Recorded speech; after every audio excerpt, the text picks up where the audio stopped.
Today we're reading from the 4th chapter, verse number 30.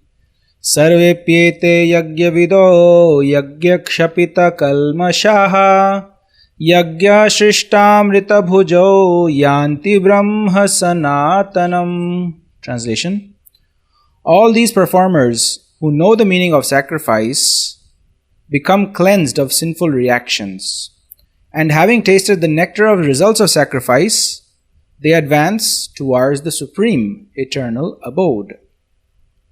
So in the previous verses, the 4th chapter, verse 24 onwards, Lord Krishna is speaking of many different types of sacrifices. The first one is sacrifices to please the demigods.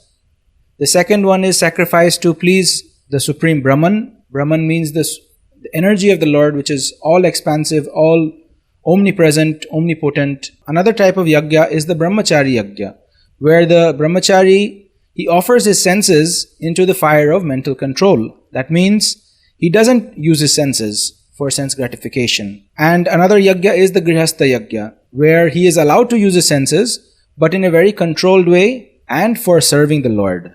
That is, to have good Krishna conscious children. So that is also a type of yagya. Vivaha yagya, that is to please the Supreme Lord. We are engaging in getting married to have Krishna conscious children and liberate them from this cycle of birth and death.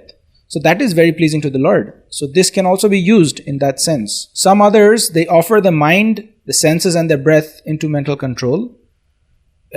Or by pranayam, they control their prana vayu and they stop breathing and they enter into samadhi. So that is a very difficult, in the Satya Yuga it was possible, very difficult process. So Lord Krishna goes on to say that some give their material possessions, that's called dravya yagya. Some engage in austerities, that's called tapo yagya. Austerities, that is controlling the mind and senses, or doing some austerities like fasting or standing on one leg or such kind of austerities. Some engage in yoga yagya, that is to stop the breathing, to do pranayam.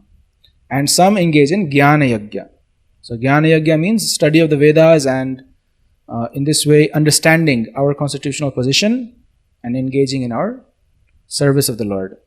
So after discussing all of these sacrifices, Lord Krishna is now saying that all these performers who know the meaning of sacrifice become cleansed of sinful reactions.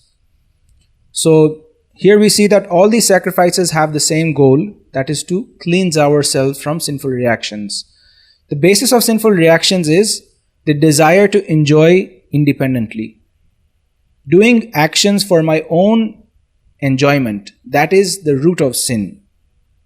Sin starts when we disregard Lord Krishna's advice, disregard Lord Krishna's desires, or we utilize everything for our own satisfaction. Actually, all of these, even the external objects and we ourselves, our mind, our intelligence, it all belongs to Lord Krishna, Lord Vishnu. We are all parts and parcels of the Lord. So our original identity is to engage in His service, to please Him, and automatically we will be pleased. So by offering all these faculties for the pleasure of the Lord, we become free from that propensity to enjoy separately. And that's why Lord Krishna is saying He becomes cleansed of sinful reactions. No matter you do the dravya yagya, you do the jnana yagya, you do the yoga yagya or the tapo yagya. But the aim is to become free from this desire to enjoy this material world. Having tasted the nectar of the results of sacrifice, they advance to the supreme eternal atmosphere.